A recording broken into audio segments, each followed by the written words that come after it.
Ladies and gentlemen, as you may or may not be able to tell by my background here, I'm a bit of a WWE collector, and I get this question quite a bit. What are the most valuable items in my entire collection?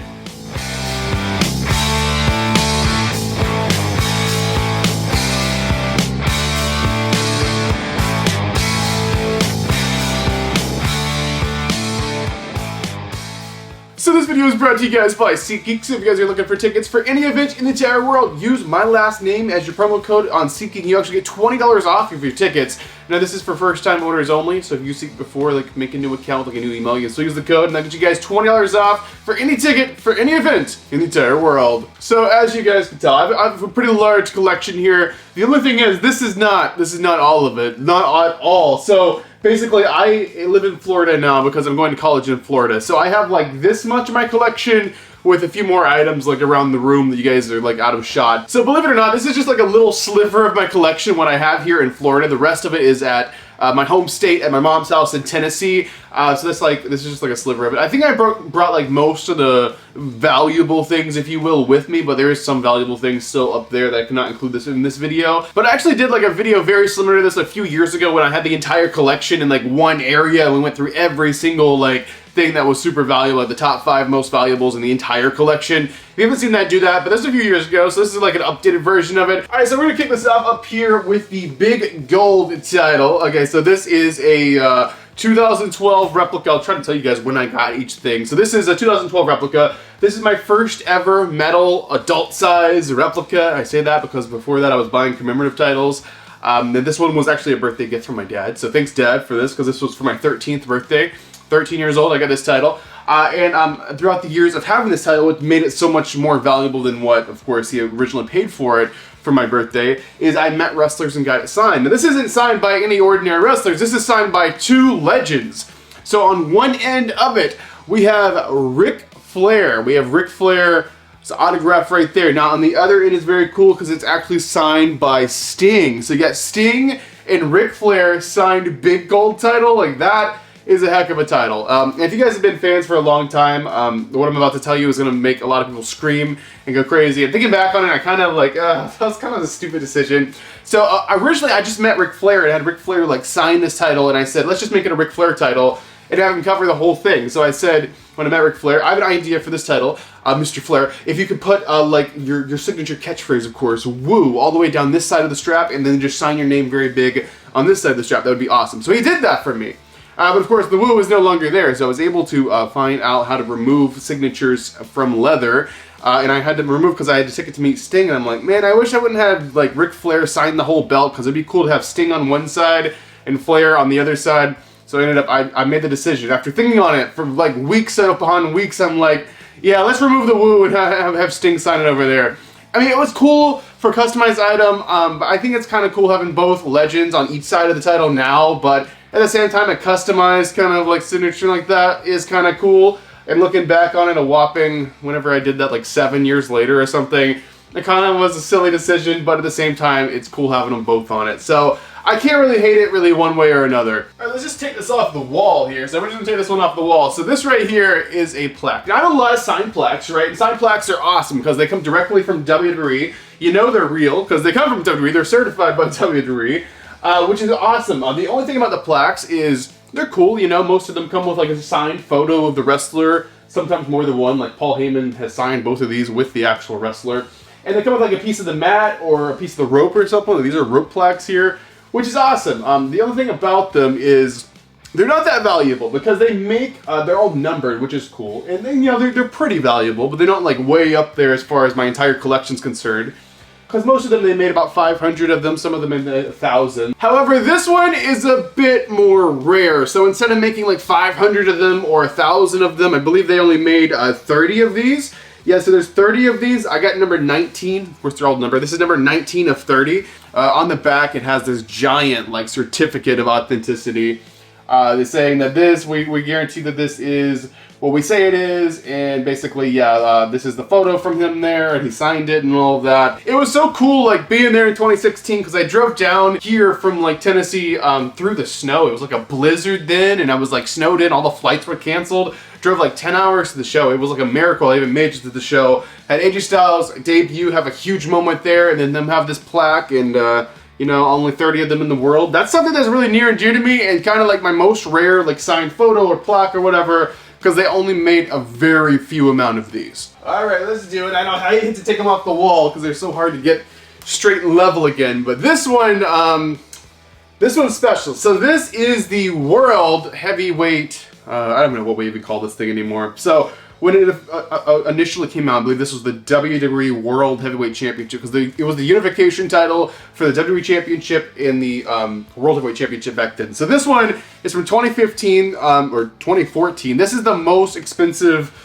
title I've ever did, because I didn't know better, and I paid full price because I was only like 14 or 15 years old at the time. And I saved up my money for months, and I paid a whopping $500 for this title. It is from 2014, like I said. I got it signed many times. So here, let me go down the list of people who have signed this. So we got Sheamus right here. Sheamus signed that, I believe, in Orlando when I went to the Royal Rumble in 2016. I don't remember all of these, to be honest. I got Edge to sign it.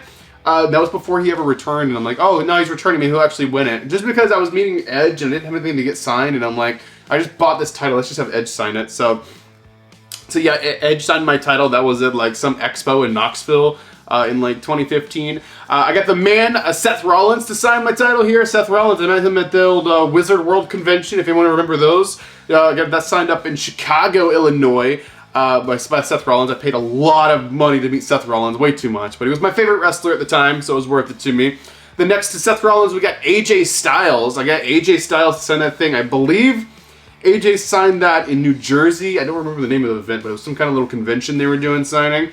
And then next to him, the smallest autograph on the entire title is our tribal chief and our head of the table, Roman Reigns. And I would say, I don't know if it's the most valuable monetarily wise, but sentimental wise, the most one is this one. This is the classic, if you will, the WWE Intercontinental Championship.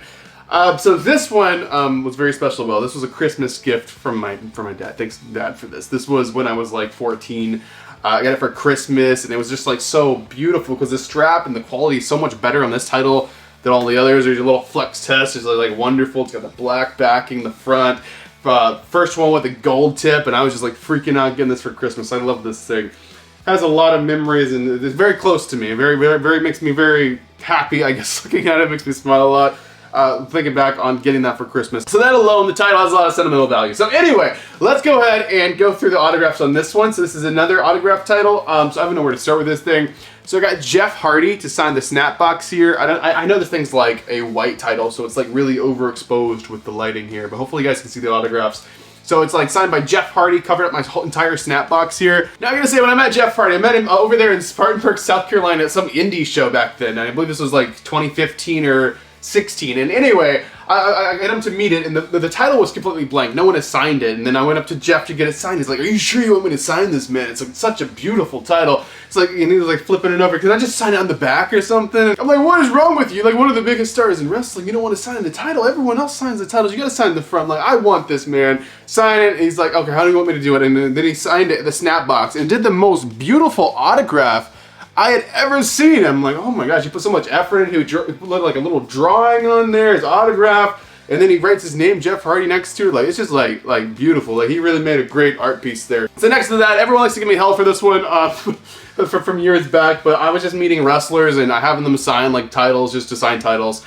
So he never won the title or anything like that, but it's Buff Bagwell, if you guys even know who Buff Bagwell is. He's like an old WCW wrestler. So he signed it there at one of those conventions in Knoxville I went to. Let's move on down the strap here. So like jammed in the corner here, we got Dolph Ziggler. Dolph Ziggler, I love meeting Dolph Ziggler. I met him in Atlanta, Georgia, I believe 2016, before some show. Maybe it was before like a... Oh no, I think that was before Survivor Series. It was Survivor Series 2015. So yeah, I met Dolph Ziggler there, and then Ryback signed my title. And oh my gosh, I don't really remember. I think Ryback I met before a SmackDown in Knoxville. They used to do so many autograph signings. They still do some free signings for promotional purposes, like Cricket Wireless or like these different little places.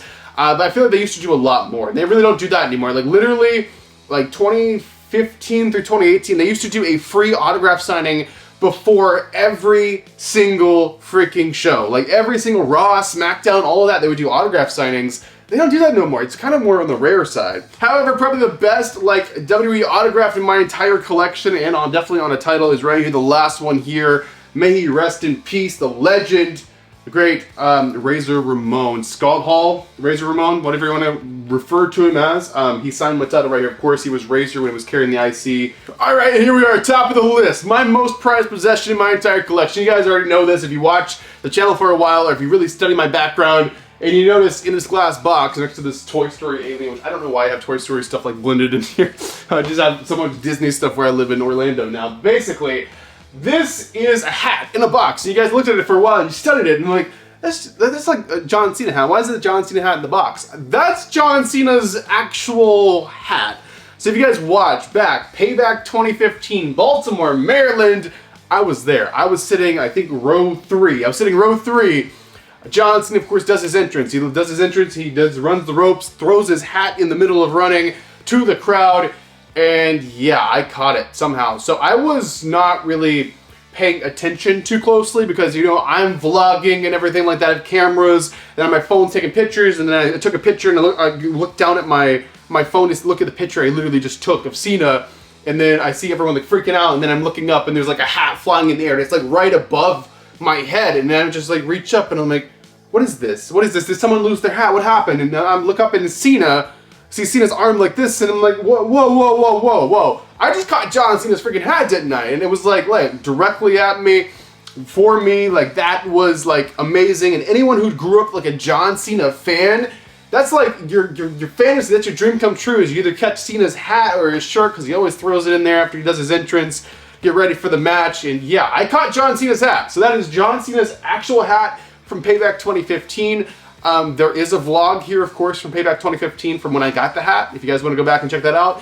So the hat now, I guess, is this year it officially turns 10 years old. I think a few weeks or months after I caught the hat, I'm like, I should get like a display case for this thing. So I was able to find like a baseball hat like display case off Amazon for like 20 bucks or something like that. So it's pretty much been in that case through like 10 years. Of course, I've like moved a few times since I put it in the case, but I've never taken it out of the case. I've always transported it inside that case. So that hat has literally been in that case for like 10 years now. But that was John Cena's hat from Payback 2015. And I believe, if I'm not mistaken, he was like United States champion back then. And that's when he was doing the open challenges. And his match, I believe, was against Rusev for that pay-per-view, Payback 2015. But yeah, that's definitely my prized possession. That's like a one-of-a-kind item. If anyone's ever caught anything at a wrestling show, you know it's a one-of-a-kind thing, especially if it's freaking John freaking Cena's. So there you guys have it. That is my like WWE collection, some valuable items that are close to me and I really enjoy having in my collection. Let me know down below. Do you guys have any special items in your collection? Let me know in the comment section down below. But ladies and gentlemen, I'm your one and only undisputed king of vlog style, Brandon Hodge.